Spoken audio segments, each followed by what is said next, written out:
யாழ்ப்பாணம் மாவட்ட சுயேட்சை நாடாளுமன்ற உறுப்பினர் ராமநாதன் அர்ச்சுனா யாழ் போதனா வைத்தியசாலைக்குள் நோயாளர் என்ற ரீதியில் மாத்திரமே உள்நுழைய அனுமதிக்கப்படுவார் என்று யாழ் போதனா வைத்தியசாலை நிர்வாகம் அறிவித்துள்ளது. வைத்தியசாலைக்குள் உள்நுழைந்து கடமைகளுக்கு இடையூறு ஏற்படுத்தினார் என்று தெரிவித்து நாடாளுமன்ற உறுப்பினர் அர்ச்சுனாவுக்கு எதிராக யாழ் போதனா வைத்தியசாலை தரப்பினரால் வழக்கு தாக்கல் செய்யப்பட்டிருந்தது. இந்த நிலையில் குறித்த வழக்கு நேற்றைய தினம் விசாரணைக்கு எடுத்துக் கொள்ளப்பட்ட நிலையில் நாடாளுமன்ற உறுப்பினர் அர்ச்சுனா மற்றும் சட்டத்தரணி என் கௌசல்யா ஆகியோரை தலா 1 லட்சம் ரூபாய் பெறுமதியான சரீரப்பணையில் செல்ல யாழ் நீதவான் நீதிமன்றம் அனுமதித்தது.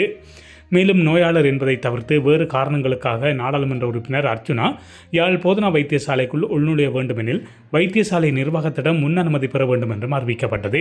இவ்வாறான நிலையில் யாழ் போதனா வைத்தியசாலைக்குள் நோயாளர் என்பதை தவிர்த்து வேறு ஏதும் காரணங்களுக்காக நாடாளுமன்ற உறுப்பினர் அர்ச்சுனா உள்நுழைய முற்பட்டால் அவரை பிடித்து போலீசாரிடம் ஒப்படைக்குமாறு வைத்தியசாலையின் பணிப்பாளர் பாதுகாப்பு அதிகாரிகளுக்கு உத்தரவிட்டுள்ளதாக தகவல்கள் வெளியாகியுள்ளன.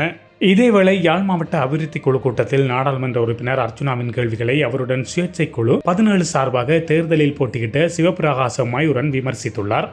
தனது முகநூல் கணக்கில் இட்ட பதிவொன்றின் மூலம் அவர் இந்த விடயம் தொடர்பாக விளக்கம் அளித்துள்ளார். கேள்விகள் கேட்கும்போது விடயத்தை விளங்கி கேள்விகளை கேட்க வேண்டும் என்று அவர் வலியுறுத்தியுள்ளார். இது தொடர்பாக அவர் மேலும் குறிப்பிடுகையில், வருடாந்த அபிவிருத்தி திட்டத்தில் உள்ளடக்கப்பட்டுள்ள செயற்திட்டங்கள் அனைத்தும் 2024ஆம் ஆண்டு தொடங்கி 2024இல் முடிவடையும் என்று இல்லை. சில திட்டங்கள் ஒரு வருடம் கடந்தும் செல்லலாம். அதற்காக அத்திட்டத்திற்கு ஒதுக்கப்பட்ட நிதி பின்வாங்கப்படும் என்றும் இல்லை. அந்த திட்டங்கள் நிறைவு செய்யப்படும் பொழுது அவற்றுக்கான மீதி செலவுகள் கணக்கறைக்கிடப்பட்டு ஏற்கனவே 2024ஆம் ஆண்டு பாதீட்டில் ஒதுக்கப்பட்ட நிலையில் இருந்து வழங்கப்படும் என்றும் அவர் கூறியுள்ளார். எவ்வாறாயினும் யாழ் மாவட்ட நாடாளுமன்ற உறுப்பினர் ராமநாதன் அர்ச்சுனாவுக்கு எதிராக மேன்முறையீட்டு நீதிமன்றத்தில் தாக்கல் செய்யப்பட்ட மனு எதிர்வரும் ஜனவரி மாதம் 15ஆம் தேதி விசாரணைக்கு எடுத்துக் கொள்ளப்பட உள்ளது. நாடாளுமன்ற உறுப்பினர் பதவியை வகிக்க தகுதியற்றவர் என்று தெரிவித்து புதிய சுதந்திர முன்னணியின் தலைவர் ஒசல கேரத்தினால் இந்த மனு தாக்கல் செய்யப்பட்டிருந்தது. இந்த நிலையில் இந்த மனுவினை ஜனவரி 15ஆம் தேதி விசாரணைக்கு எடுத்துக்கொண்டு உண்மைகளை உறுதிப்படுத்துமாறு நீதியரசர்கள் இன்று உத்தரவிட்டுள்ளனர்.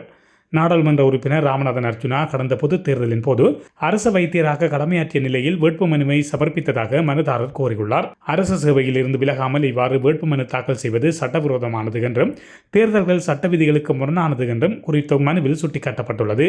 மேலும் அர்ச்சுனா நாடாளுமன்ற உறுப்பினராக இருக்க தகுதியற்றவர் என்று அறிவிக்கும் குவோ ஓரண்டோ ரிட் வகையிலான உத்தரவை கோரி இந்த மனுவை அவர் தாக்கல் செய்துள்ளார். குவோ ஒரண்டோ என்பது பொது நிறுவன பதவியை வகிக்கும் ஒருவரின் உண்மையினை சவால் செய்ய பயன்படுத்தப்படும் பொதுவான சட்ட தீர்வாகும்.